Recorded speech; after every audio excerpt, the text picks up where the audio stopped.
श्री शिवाय नमस्तुभ्यम। हर हर महादेव। जय शिव शंभू। दोस्तों, आप सभी पर भगवान भोलेनाथ की कृपा हमेशा बनी रहे। दोस्तों, आप सभी का स्वागत है हमारे यूट्यूब चैनल में। दोस्तों, पूज्य गुरु जी ने अभी अपनी कल की कथा में, शिव महापुराण कथा में, कृष्ण जन्माष्टमी की रात किए जाने वाला एक दीपक का एक ऐसा उपाय, विशेष उपाय बताया है जो उन्होंने आज तक अपनी किसी भी कथा में नहीं बताया है।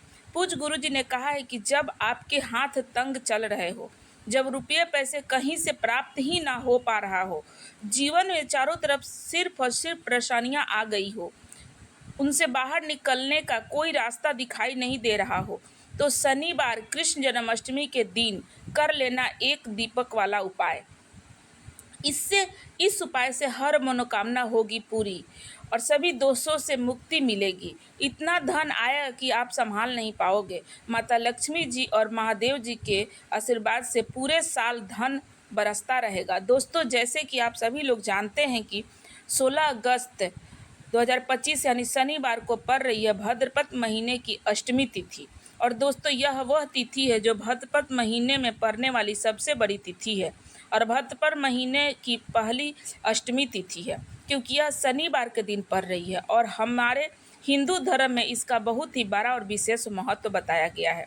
पूज्य गुरु जी ने कहा है कि अगर कभी भी मौका लग जाए और भाद्रपद महीने की अष्टमी तिथि शनिवार को पड़ जाए तो आप लोगों को सिर्फ और सिर्फ एक दीपक वाला उपाय तो अवश्य ही करना चाहिए, क्योंकि इन दोनों तिथियों का संयोग बहुत ही कम आता है।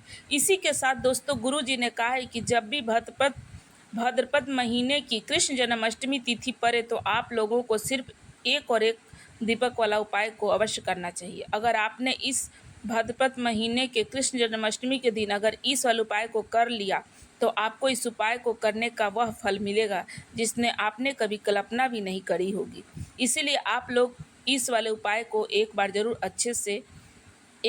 ज़रूर कर लेना, ताकि आप लोगों के हाथ से यह मौका न जा सके और आपको इस उपाय को करने का फल मिल सके। यह उपाय पंडित जी ने अपनी अभी के ही शिव महापुराण कथा में बताया है, जिस उपाय को आज हम आपको बहुत अच्छे से समझाने वाले हैं। इस वीडियो को देखने के बाद इस उपाय को समझने के लिए आपको कोई और वीडियो देखने की ज़रूरत नहीं पड़ेगी। तो चलिए दोस्तों, उपाय को शुरू करते हैं। देखिए, यह इस भाद्रपद महीने के कृष्ण जन्माष्टमी के दिन यह इतना खास होता है, इतना महत्वपूर्ण होता है। देखा गया है कि कभी कभी बड़े बड़े पूजा पाठ अनुष्ठान से जो मनोकामना पूर्ण नहीं होते, वह इस भाद्रपद महीने के शनिवार के दिन एक छोटे से उपाय करने से ही आपकी मनोकामना पूर्ण हो जाती है। और बहुत सारे लोगों ने इस उपाय को किया भी है और इनको इस उपाय को करने का फल भी जरूर मिला है। अगर आप लोग भी इस उपाय को शनिवार कृष्ण जन्माष्टमी के दिन करना चाहते हैं तो आप इस उपाय को पहले अच्छे से समझ लेना, सुन लेना, उसके बाद करना। आपको इस उपाय का फल जरूर मिलेगा। और इस उपाय को कर लेने से आपके घर में चाहे किसी भी प्रकार की दुख और समस्या क्यों न चली आ रही हो, आपको उसका कारण भी नहीं पता है कि भाई यह समस्या किस कारण से चली आ रही है, तो मैं बता दूं कि उसका कोई भी कारण हो सकता है, जैसे पितृदोष, मंगल दोष, राहुल दोष, कोई भी दोष हो सकता है। तो इस दिन आप लोगों को यह वाला उपाय ज़रूर करना चाहिए, क्योंकि आपको इस उपाय को करने के बाद किसी भी दोष का पता लगाने की ज़रूरत भी नहीं है। और ये एक ऐसा उपाय है जिस उपाय को अगर आप किसी विशेष दिन पर कर रहे हैं तो भाई उस उपाय का विशेष दिन का जो होता है ना, वो फल बहुत ही मिलता है, बहुत बड़ा मिलता है और मिलता है। हमने उस दिन पर इस उपाय को किया है तो हमें उसका फल बहुत बड़ा होकर मिलता है और बहुत शीघ्र ही फल मिलता है, क्योंकि आप इस उपाय को एक बहुत ही बड़े विशेष दिन पर कर रहे हो। तो चलिए अब उपाय के बारे में बात करते हैं, लेकिन उससे पहले आप लोगों को यह अवश्य जानना होगा कि आखिर यह उपाय किस समय करना है, किसको करना है और कैसे करना है। तो चलिए हम आगे आपको वीडियो में एक एक करके बता देते हैं। लेकिन उससे पहले अगर आप लोग हमारे चैनल पर नए आए हैं तो सब्सक्राइब करके वीडियो को लाइक करके ज़्यादा से ज़्यादा ज़रूर शेयर कर दें। बीच में काट कर इस वीडियो को नहीं देखें, नहीं तो आपको इस उपाय का फल नहीं प्राप्त होगा। ठीक है, तो चलिए दोस्तों अब बात करते थे इस वाले उपाय को। हमें इस कृष्ण जन्माष्टमी के दिन कैसे करना है, किसको करना है, किस समय करना है और कहाँ पे करना है, यह सारे सवालों का जवाब आपको इस वीडियो में मिल जाएगा। और यह वीडियो जो देखेगा भाई उसको ये दीपक वाला उपाय तो ज़रूर करना चाहिए, क्योंकि इस दिन दीपक और हल्दी का भी बड़ा ही विशेष महत्व होता है। और जब बात आ जाए एक चुटकी हल्दी का, तो ये सोने पर सुहागा वाली बात हो जाती है और यह एक बहुत ही बड़ा उपाय बन जाता है। इस कृष्ण जन्माष्टमी के तिथि पर हम समझाते हैं कि इस वाले उपाय को हमें करना किस समय है और एक चुटकी हल्दी वाले उपाय को इस जन्माष्टमी के दिन करना किस समय है। तो देखिए, इस उपाय को करने का जो समय है वह सुबह का समय है और शाम का भी समय। देखिए, यहाँ पर हम मुख्य रूप से सुबह का समय नहीं कहेंगे, क्योंकि 16 अगस्त शनिवार कृष्ण जन्माष्टमी का जो शाम का समय प्रदोष काल का समय है वो बहुत ही महत्वपूर्ण होता है। बाकी अगर आप सुबह का समय भी करेंगे तो कोई दिक्कत की बात नहीं है, अच्छा ही होगा।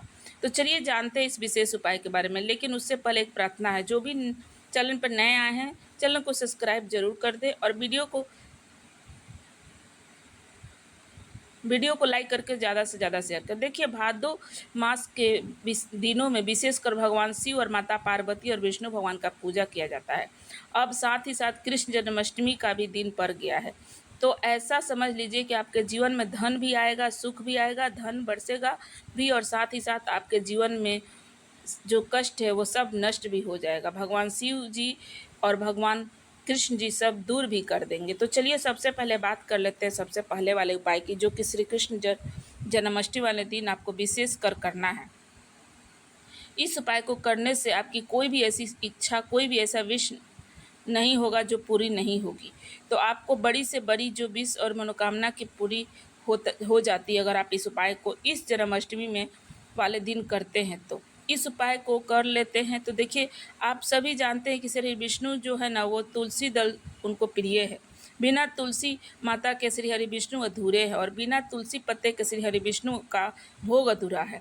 अब श्री हरि विष्णु को प्रसन्न करके आप अपनी किसी भी मनोकामना को पूर्ण कर सकते हैं, क्योंकि श्री हरि विष्णु प्रसन्न होंगे तो आपको कोई भी विश और इच्छा जो है ना वो अधूरी नहीं रहेगी। आपको तुलसी के 5 पत्ते लेने हैं। अब यह 5 पत्ते तुलसी के पत्ते जो है आपके लिए आपने ले लिया। यह 5 तुलसी के पत्ते आपको श्री हरि विष्णु को अर्पित करना है। आपके घर के मंदिर में ही ठीक है, ऐसा आपको करना है। आपके घर के मंदिर में जो हरि विष्णु की कोई भी मूर्ति है, प्रतिमा है, वहाँ पर यह 5 तुलसी के पत्ते आपको रखना है और साथ ही साथ एक देसी घी का दीपक गोल बाती का आपको लगाना है और ओम नमो भगवते वासुदेवाय का मंत्र का जाप 11 बार करना है। देखो, मंत्र कौन सा है? ओम नमो भगवते वासुदेवाय। और फिर श्री हरि विष्णु को अपने विश, अपनी इच्छा, अपनी मनोकामना कह देना है।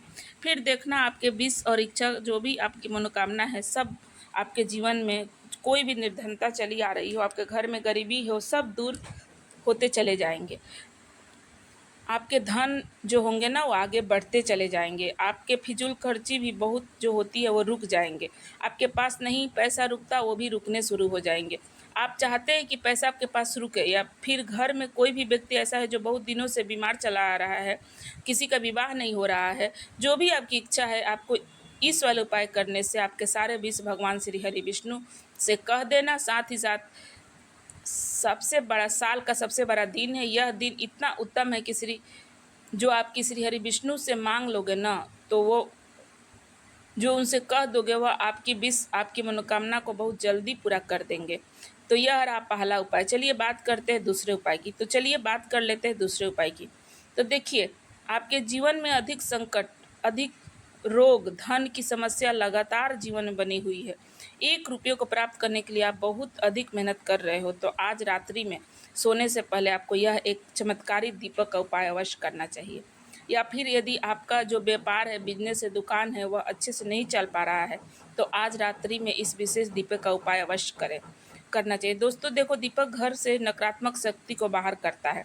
यह उपाय आपको साल में केवल 1 बार करने का मौका मिला है, तो इस उपाय को आप ज़रूर करो। इस उपाय को करने के लिए आपको लेना है तुलसी माता के जड़ से सूखी लकड़ी। अगर आपको सूखी लकड़ी पहले से रखा हुआ है तो आप तुलसी का सूखी लकड़ी अगर पहले से आप रखे हुए हैं तो उसको भी आप ले सकते हैं। अगर नहीं है तो आपके घर के जो भी पौधे में सूखी लकड़ी होगा वो आपको ले लेना होगा। उस लकड़ी को अच्छी तरह से भिगो लेना है घी, शुद्ध घी में। घी में भिगोने के बाद आपको एक दीपक तैयार करना है। दीपक आप मिट्टी का भी ले सकते हो या आटा का भी बना सकते हो। आटा का दीपक सर्वोत्तम माना जाता है, लेकिन आप मिट्टी का भी दीपक यहाँ पर प्रयोग कर सकते हो। तो दोस्तों बात करते हैं हम तुलसी के जो लकड़ी है उसको कैसे प्रज्वलित करना है।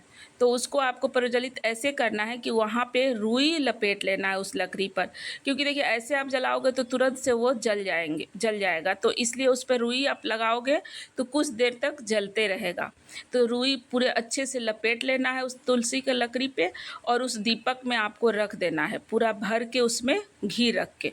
और उस दीपक को आपको प्रज्वलित करना है श्री हरि विष्णु के मूर्ति के सामने। अगर उनकी प्रतिमा आपके घर में है या उनकी किसी भी अवतार, राम के सामने, कृष्ण के सामने, जो भी आपको अवतार उनके है आपके घर में, फोटो उनके सामने इस दीपक को प्रज्वलित कर देना है। नहीं तो आपको इसको तुलसी माता के पास भी आप इस दीपक को प्रज्वलित कर सकते हैं। बस इतना ही छोटा सा उपाय आपको करना है। आज के रात ये उपाय ज़रूर कर ले, फिर देखिए आपको किसी भी प्रकार की घर की जो समस्या है, पैसा से लेकर, विवाह से लेकर, बीमारी से लेकर, खर्च बहुत होती है उससे लेकर, दुकान आपका नहीं चल रहा है, व्यापार में घाटा हो रहा है, सब आपको कि जो भी समस्या आपके घर में चली आ रही है सब समाप्त हो जाएगी। आप इस उपाय को ज़रूर एक बार अच्छे से पढ़ ले, सुन ले और मेरे पूरे वीडियो को ज़रूर देख ले, और उसके बाद समझने के बाद इस उपाय को आप आज की रात ज़रूर कर ले। देखिए भगवान हरि विष्णु की कृपा से आपके हर मनोकामना पूर्ण होंगे, हर विश जो आपने सोच रखी है वो सब पूर्ण हो जाएंगे।